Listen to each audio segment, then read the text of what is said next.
from that any longer. We need to take care, and there is one big topic that ESG is providing and talking about, and that's called resilience.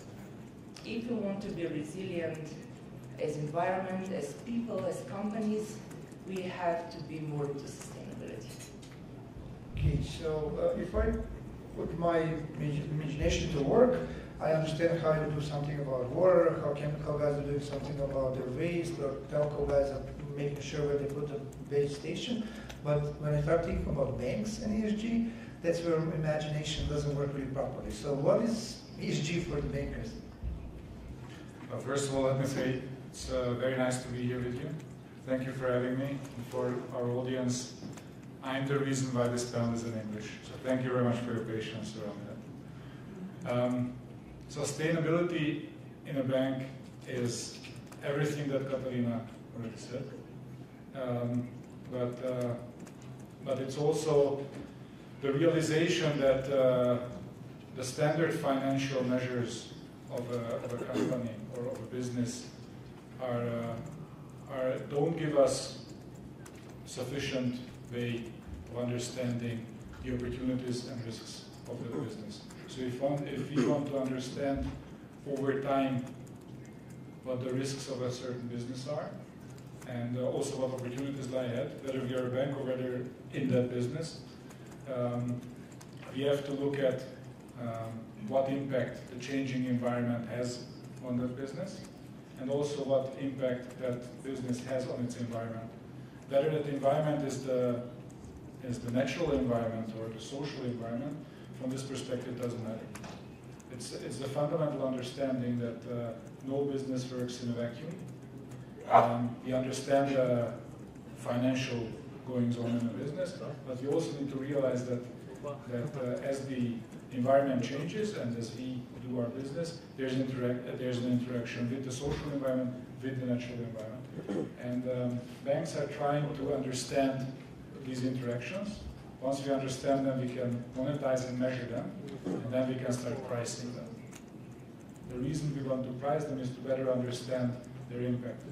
This sounds all very theoretical, but let me give you a very practical example. If you are the proprietor of a business, let's say a hotel. Let's say a hotel in a ski region. And you build your hotel, then you make your calculations. How many days will skiers come? How much the money they will spend here? How much business can I expect in the summer? And everything being the same, this is a very straightforward thing. We as a bank finance, it's building a building. That's banks are great at financing things like this, and everything is fine. But then the environment starts to change. The winter is becoming shorter. The summer is becoming longer.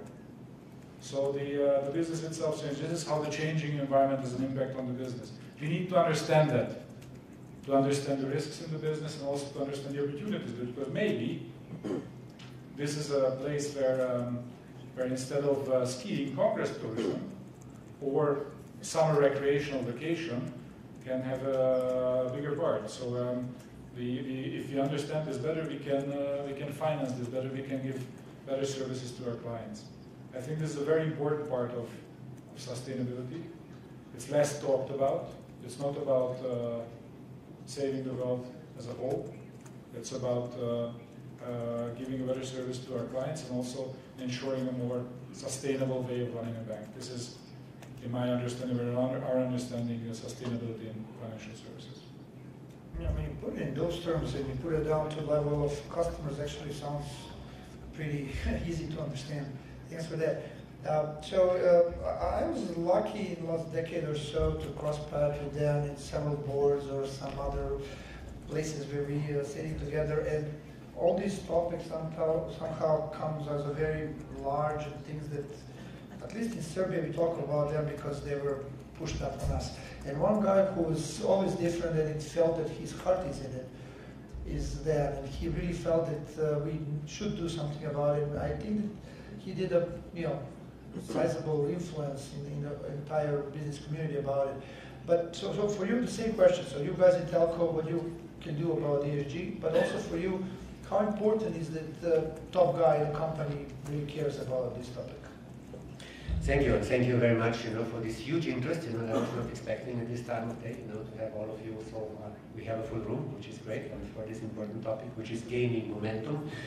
And yes, thank you for the kind words. I maybe take ESG for many, many years already very serious. In the time when it was not called ESG, and it was more or less left either to a CEO, which was very passionate about it, or the marketing guy, or the PR guy, and the interest of why doing it was very different, mainly sometimes to show off, but sometimes also to make a real difference. And I was always on the side, to make a difference. You can see me wearing recycled sneakers and stuff like this, so I try to be a little bit a role model.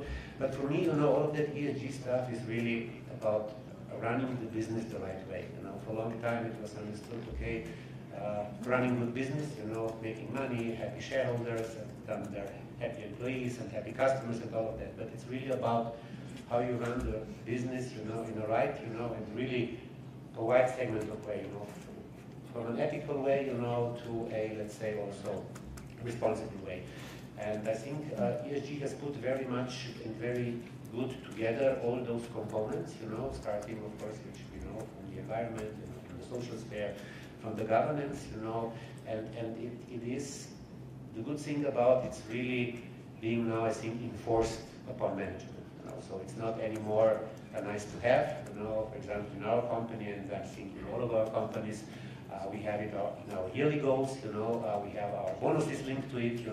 We have a focus on it. We have a consensus on it. That it really is important.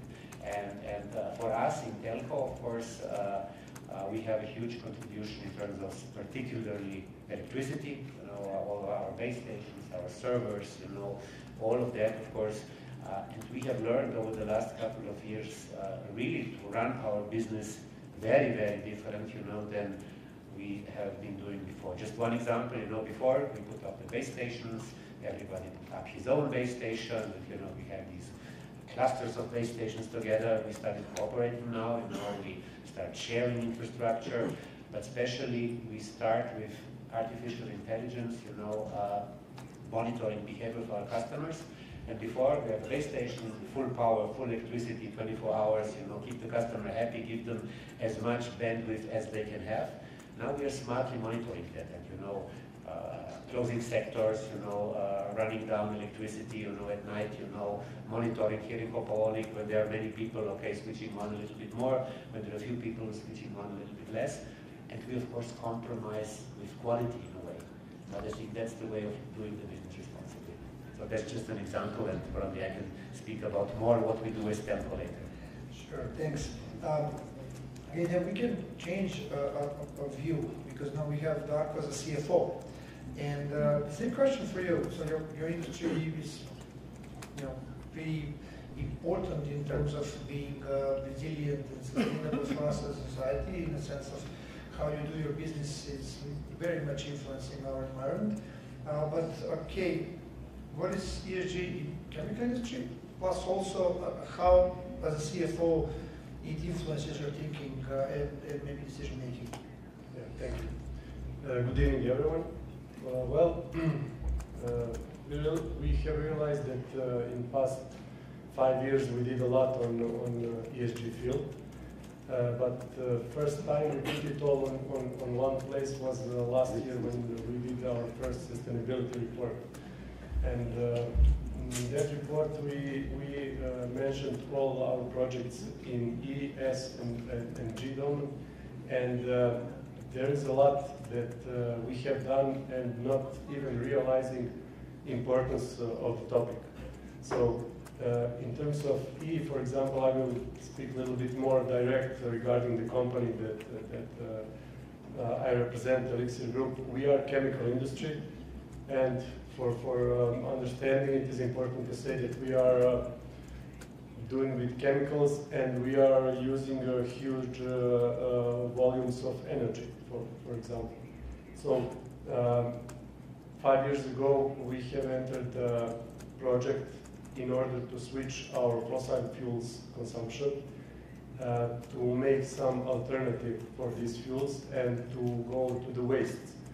And that was a big decision done like approving ESG project without all relevant inputs. We didn't have precise information about the waste quantities and everything else, but we approved it because we knew that's something that should be done, and a lot of other ESG investments were approved on similar way.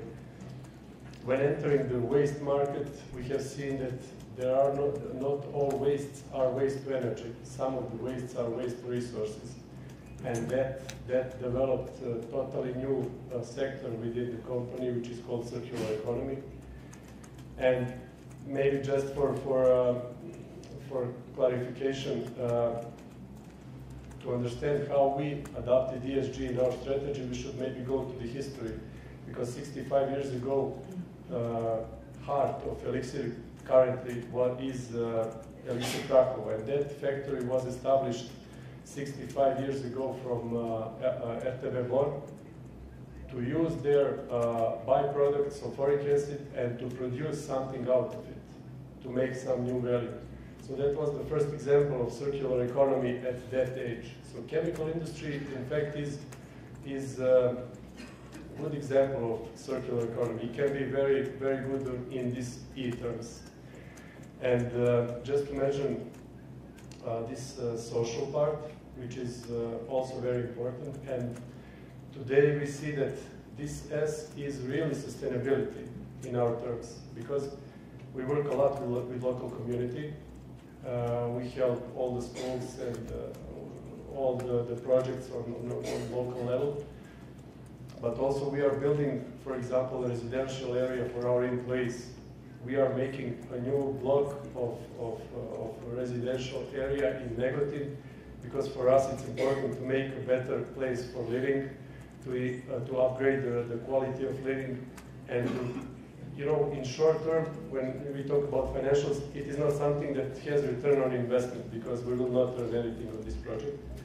But in 10 years, you know, if we spend some money to make a laboratory of local high school state of the art today, it will not help us tomorrow, but probably in 10 years, some chemical from that school will work in our factory. So I think that S part is really sustainability. It's social, but today it is really, really something that is must to be done. Yeah, nice to hear long-term thinking in this part of Europe.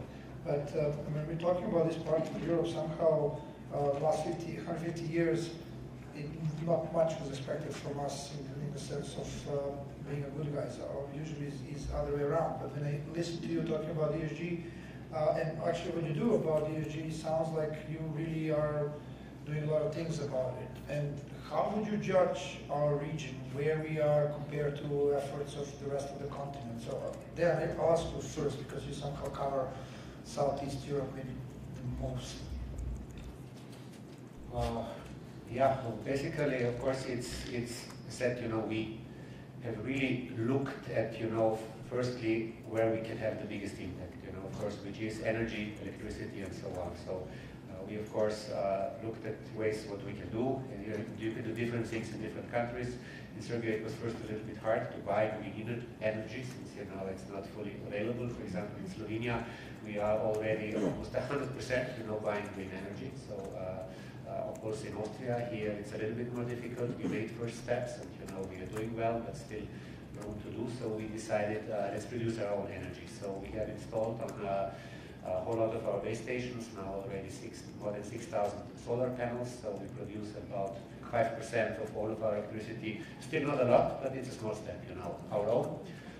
So that's something. Then we are doing what I mentioned before, you know, kind of smartly managing the grid of energy and trying to really give people data when they need it, but somehow reduce energy spent, you know, when they don't. We looked, of course, at as a group also, you know, what kind of impact we can do, and we have more or less launched a pretty intense climate initiative where we have to count down all the way to 2025 and beyond, you know, and try to come to these ambitious goals of net zero, you know, in terms of emissions, which I think everybody is somehow pursuing and thinking it's still far away, but you know, we have to start now and doing things right now. So of course we're thinking also of these bigger things, which, you know, like my colleague mentioned, might not make financial sense, but make long-term sense, like changing car parks, you know, to electric car parks, which of course again is in countries like Slovenia, we have responsible easier because you have infrastructure. Here is still way to go, but still, you know, quite some things which we're doing. This is the biggest chunk. Then of course we try to be a good social citizen and work with our customer base. You know, we have 2.5 million customers in Serbia. We have about 800,000 in Slovenia. So we try to do education in many fields. You know, the first is education of kids, you know, on internet safety. So we educated in Serbia last year 10,000 children, you know, one-to-one, in terms of using the internet in a safe way. We educated their parents, which is sometimes even more important, through this Bedni Kinci initiative.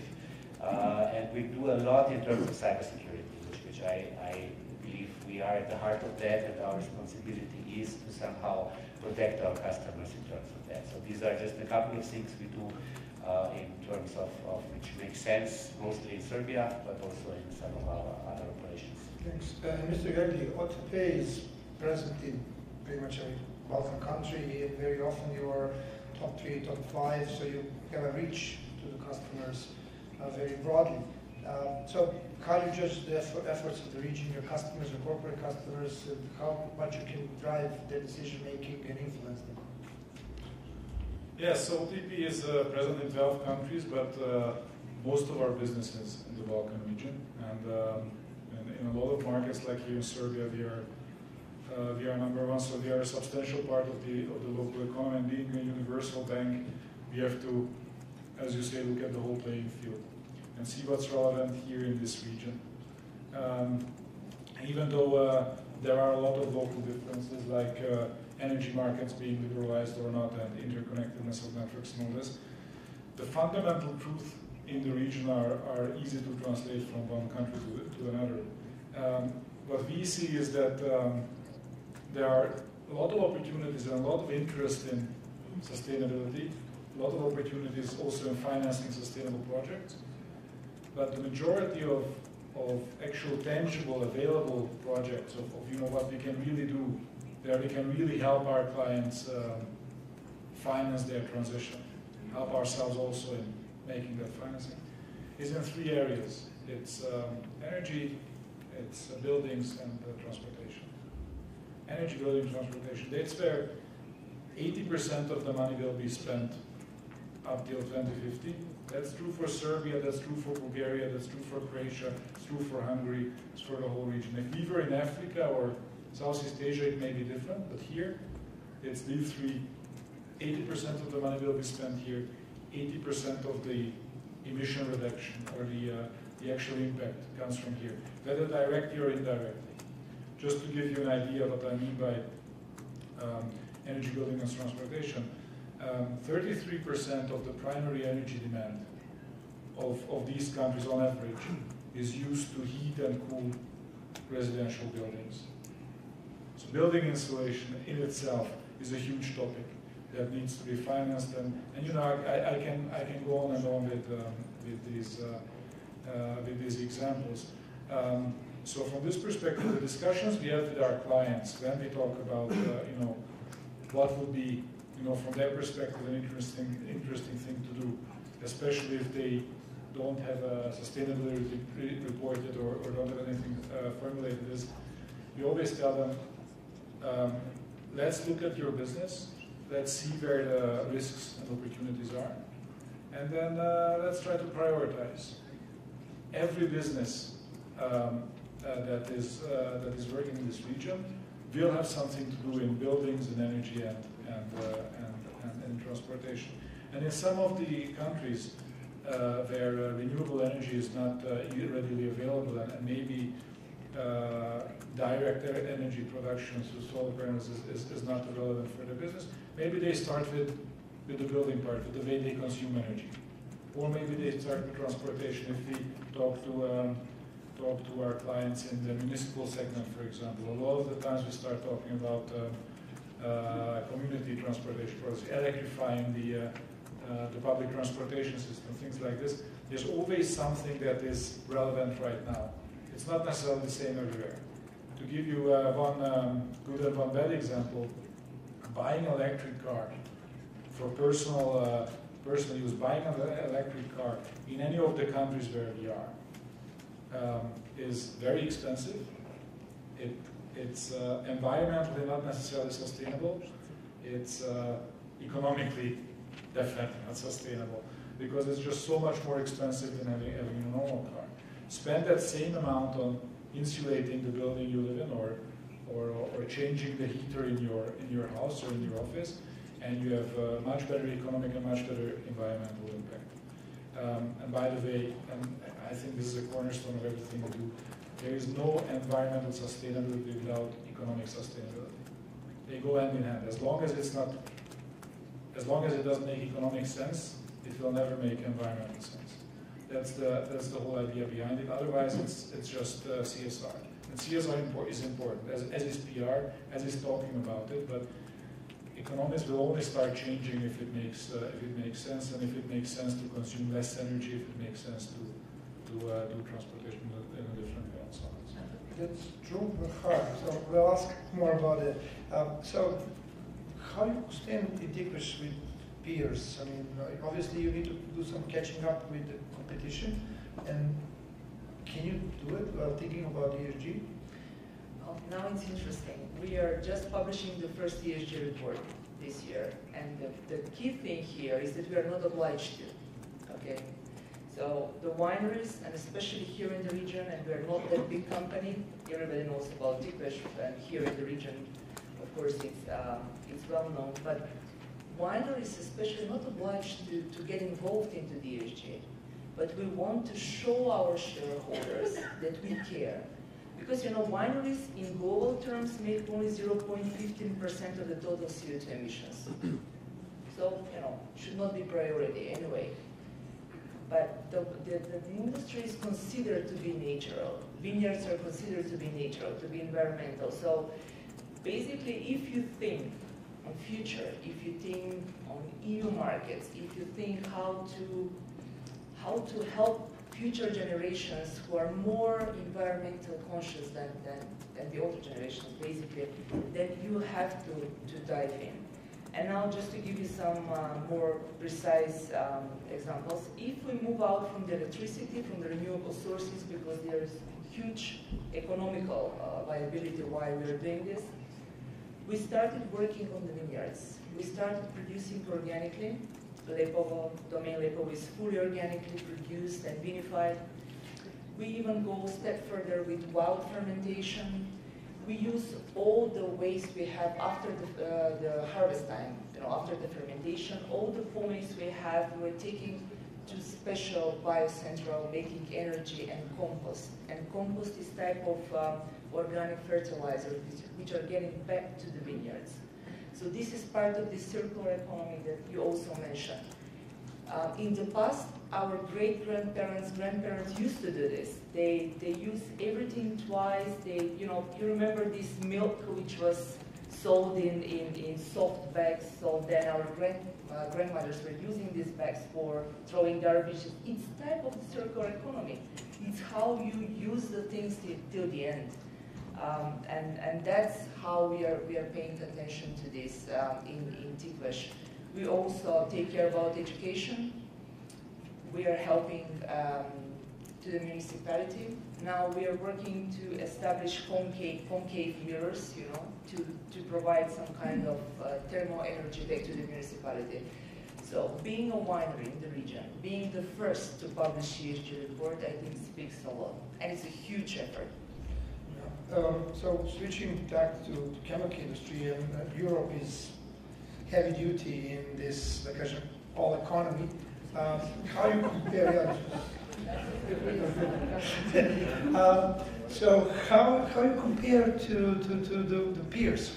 Where are you compared to some other your competitors in chemical industry? Well, yeah.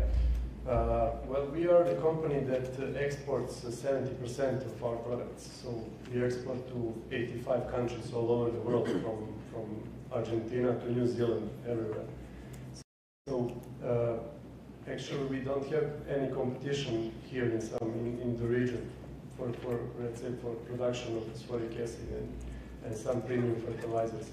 But so we had to go in line with world standards and to be, in terms of ESG, to be on this track for the last few years. This waste to energy concept, we did not invent it. We saw it in some German companies and BASF and some others. Also, this circular economy concept is something that is favorable by European regulators for mineral fertilizers producers. So that is something, if we say that ESG, last year it was not so big topic, we must say. In the last 12 months it boosted, it started to be almost topic number one. And today it's nice to have, to be in line with ESG. But I think that for 1 year or for 2 years for sure, that will be must have.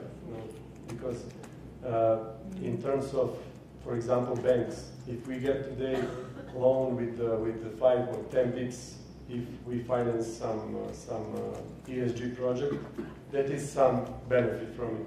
But I think that in the next 2 or 3 years, if we are not on the track with following these ESG standards, we will not be in position to take any kind of loan. So I think that's the way, and we have transferred our company in that way, and I think that we did it in a good moment.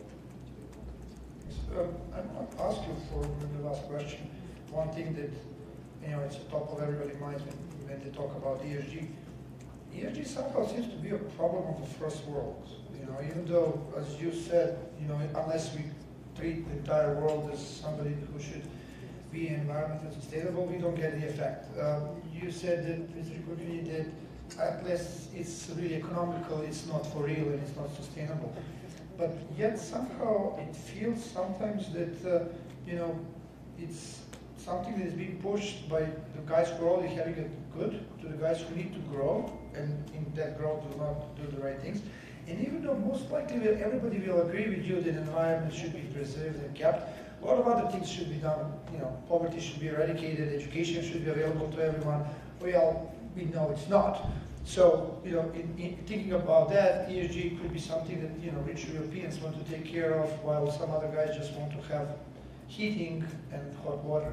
And is it sustainable from a standpoint of global population and where global development is right now? I mean, how would you explain it? I'm sure all of you would say, yes, it has to be done, but how would you sell it to somebody who needs a cheap heating? Thank you. If I may start, there's a fundamental injustice in the whole sustainability field. There's a fundamental injustice in the way global business and global trade impacts the environment. And that is that the countries that make most of the emissions, the rich countries, and we can easily categorize China in there already, the countries that make the emissions are not the ones that suffer most of the effects of the changing climate. I know that the climate is changing, and I know that we cannot go out skiing tomorrow as much as we would like. That's an inconvenience. 5 years of failing crops because of drought in Eastern Africa, that's a catastrophe. And that's because of climate change. So yes, the first world talks more about it, of course, and is also giving it a bigger focus. But that does not mean that this is something that only rich countries or rich people have to think about. Also, if you look at the distribution of emissions, I'm not talking about waste and things like this. I'm talking about actual greenhouse gas emissions that make the planet heat up. still 90+% is emitted by the top 10 emitting countries. And 9 out of these 10 are rich. If you don't want to categorize China as rich, then 8 out of 10. Because India and China you can think about, but all the rest are extremely wealthy countries. So the emissions are produced here. And by the way, we will be able to afford air conditioning. We will be able to afford irrigation in our fields. We will be able to afford doing whatever. The other part of the world will not. So there is a real need for thinking about the social impact of climate change and environmental change. And it doesn't need to be as far as East Africa. I think there is. Let's think about the economies we live in. Let's think about an economy, and I don't want to use the Serbian example, so I talk about Bulgaria. 70% of the energy, the electricity used in Bulgaria is produced by burning coal. Now that will not change over time, over a short period of time. It will take a long time. If we all start to exit coal now, that's it. There's a lot of banks that say, I will not finance any coal-related business from tomorrow on, or the next year on, or something like this. There's also push towards us to say this. But we are a big part of the economy. We cannot just say, okay, let's not do this right now, because most of the economy, a lot of the people are just depending on this. We need to change a very big system. That takes time. Here's the social part of changing the economies to more sustainable ways, that we need to find the tools, we need to find the money, and we need to find the time to do this, and not just say, okay, I'm not doing this from tomorrow on, because that will then turn the effects of changing the environment to effects of social change, which are sometimes unpleasant, so to say. Tools, times, and money. Not a easy list. Any other takers for this question? Or we can ask audience if they have some questions for us. It's about time. Maybe just to add, Sure, I think everything what you said is very relevant, but at the end of the day, it's again like in every business and politics are all about leadership. And I think, as I see in our group, as I mentioned, the goal is there, to do business the right way, and then you have to really adapt to the circumstances. In Serbia, we can do some things which we cannot do in Austria or Slovenia, but at least it's important that we move. We're moving at this event. I recall last year we had plastic bottles. Congratulations. We have now a little bit a step forward. So I think these are the small steps which everybody of us has to do. And of course, in terms of we as leaders of organization, of course, it's for us important that then in our organization, and I think at least this is the biggest chunk I'm basically dealing that all of the leadership team, all of the management, is somehow really taking this very, very seriously. And then, magic happens, then ideas come, then basically you start really working in that right direction, and then, things become easier. It doesn't depend whether you are then a very developed market or end of the world, or maybe not so. And also what Katerina said, that example is great. I remember my grandmother with the milk and so on. And I think these are the things in maybe the third world or the second world. These guys really do an excellent job in doing that. Also in Serbia, I'm fascinated somehow how things are reused if you go to the flea market or whatever and see, how great things work. So I think it's a little bit also vice versa, getting to know and to learn not only this other world from us, but we also from this other world how to really do things in a different way. It's like, just to make a comparison, it's not really a very good one, but it looks like that. It's like 18-year-old person and 45-year-old person are getting into marriage separately, but they are, okay, you have to get married tomorrow. Both will, but the 45 will be more mature for, to make some decisions within. And the 81 will jump into, but we don't know what will happen. We're not on the same ground, definitely. And the problem is that we, as part of Europe, not as part of European Union, at least not in Macedonia, still in Serbia, we, share now the common responsibility to be more advanced into this without having a lot of perks out of it. We don't have the financing still in Macedonia. The companies are left to finance the sustainability by themselves.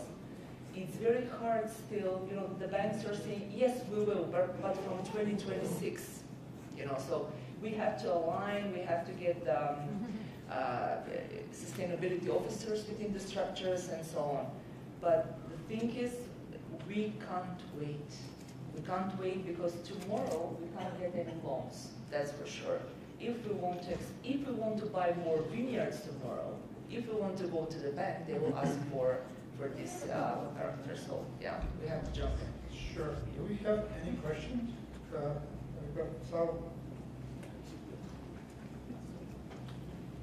Hi, my name is Technology Partnership.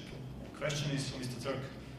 Do you know how much energy is spent or used whenever you transfer? There is 1 gigabyte of data transfer. To start with the question. I don't have it now in my heart, but we are doing those calculations. Yes, of course. We have them on a base stations level, on a server level, and even on a per customer level. So I can get you that information, but I don't have it by heart. I would like to get it, and the reason why I ask you because we try to find out how much. As we have our KELP system platform that saves energy. We're talking about here ESG, we save between 40 and 93% of the energy in transfer. And what we agreed on is that it's spent about 5 kilowatt hours per gigabyte of transferred energy. And an example, very good example, is the factories in Norway that was not, they didn't build it, or they were not able to build it because of TikTok, that is using too much energy. Data center that is supporting TikTok, and they can't have enough electricity. If it's possible, I'd like to talk to you later. Thanks. Yeah, we'll change business card. What I do know is that, of course, the fixed network uses much less, up to 10 times less basically electricity than the mobile network per gigabyte. So, here, of course, this is why we are, all of our operators, investing now also huge, in fiber and also rollout. It has also to do with that because the gigabyte transfer will be cheaper on that networks. We found information from half of the kilowatt hours to 137 kilowatt hours per gigabit. Thank you. Okay, so any other questions? Yeah, definitely as all of you guys get used to using your ChatGPT, electricity is going to get more scarce and scarce. That's definitely a fact. I will maybe conclude with one thing that is stuck to my mind when I was preparing for this panel. Currently, the stock of electrical vehicles is double the stock of regular cars. And one explanation they're trying to find out, that they're trying to use as a explanation to all these guys who invested heavily into electric vehicles is that, for example, in the United States, total cost of ownership for electrical vehicle on the 5-year base is $9,000 more. And with that and everything else that kind of right now somehow it still doesn't have economy, ESG, even though we have to do it immediately, will take time and some convincing for average customers to come. But I think you guys are on the right track, and thank you very much for this panel.